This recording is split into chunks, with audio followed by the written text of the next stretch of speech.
Yesterday, we went to Disneyland to use the key to Disneyland, and here's everything that you need to know. First, if you want to do the Key to Disneyland interactive park experience, then this key will cost you $59.99. Discounts do apply if you have a Disneyland Magic Key or a Disney Chase Visa. You can buy these keys all over the Disneyland Resort. We originally bought ours on Main Street, only to go to Star Traders in Tomorrowland and see that there were no lines there. Once we had our key, our first location that we went to was in Tomorrowland, and what you're going to do is walk up to these key stations and insert your key. We were lucky that the locations that we went to first thing in the morning had no lines yet, but later in the day, I will show you what the lines look like and recommend that you do this key as early in the day as you can, especially before park hopping happens at 11 a.m. or you will have to wait in lines that look like these instead of just walking up to the key stations.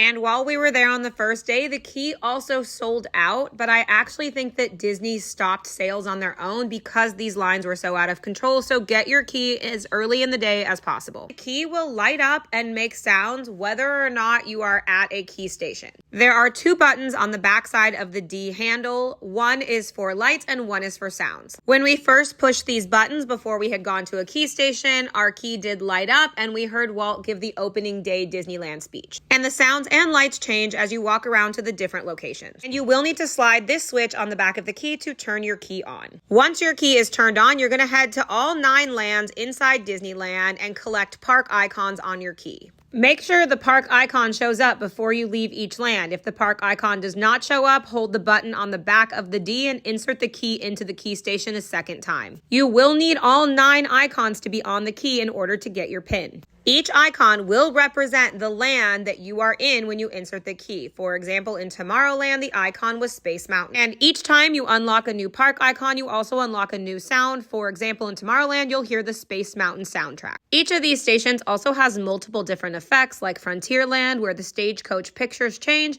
and Bayou Country, where there's 4 different character sounds.